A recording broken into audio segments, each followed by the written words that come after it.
تنصروا الله ينصركم ويثبت أقدامكم.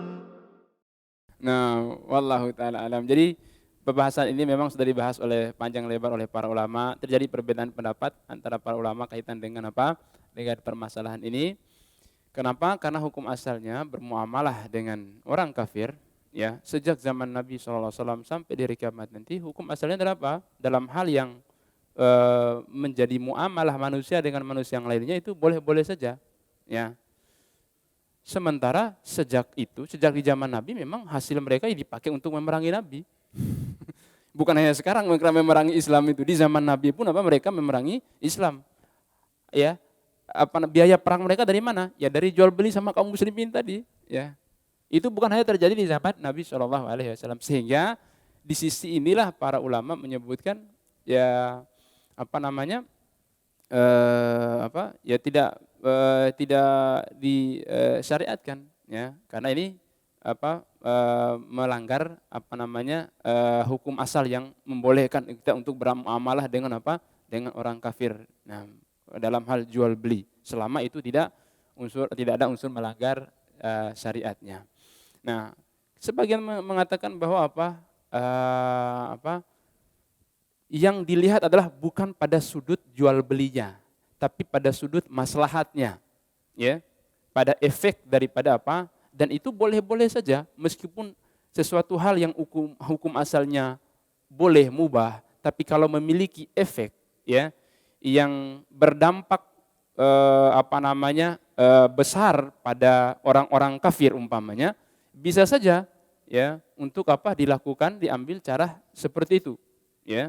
Tentu berdasarkan Berdasarkan ini penelitian orang-orang ahli tentunya seberapa besar pengaruh yang diberikan oleh pemboikotan tadi. Nah, umpamanya kalau dengan berdasarkan pemboikotan itu, ya, maka ekonomi orang-orang kafir terutama yang memerangi kaum muslimin itu akan melemah begitu, ya, akan jatuh secara ekonomi mereka sehingga mereka akan mengalami permasalahan dalam ekonominya sehingga tidak lagi memerangi kaum muslimin, ya kenapa tidak kan dengan cara seperti itu? Ya boleh-boleh saja.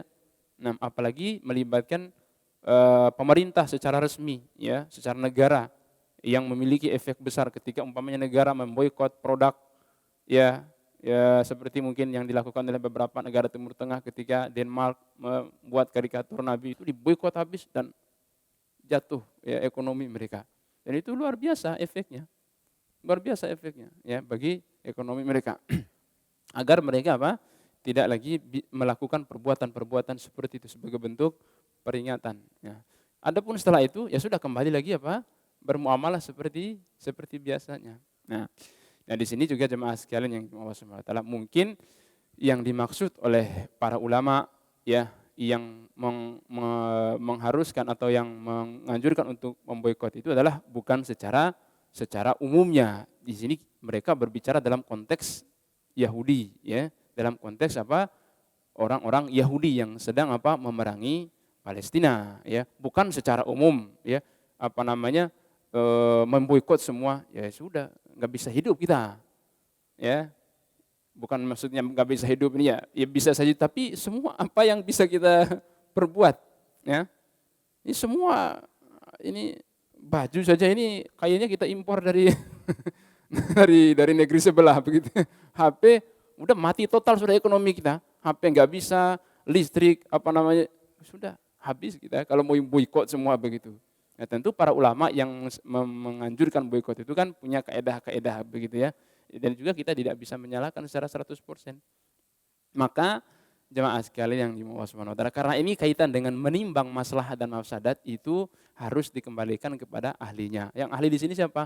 Ulil amri dan para ulama yang mempertimbangkan masalah itu agar pemboikotan itu memberikan efek negatif bagi, ya, negara yang memiliki produk itu tanpa memberikan efek negatif pada, ya, kaum muslimin, ya. Sekarang mau memboikot produk, ya, orang kafir, ya, alat-alat kesehatan, obat medis, mati kaum muslimin, ya, ya enggak? Nah, ya gimana? Ya. Itu, nah yang mengukur mana yang di apa, mana yang diboikot, mana yang tidak, ya.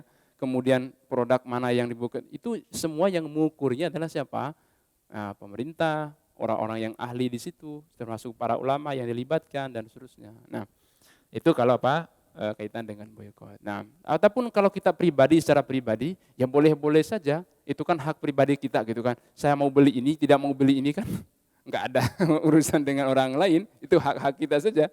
Ya, mau beli, mau boikot secara pribadi. Pokoknya saya nggak mau beli ya produk A umpamanya begitu ya. Udah hak pribadi orang, tidak bisa kita melarang.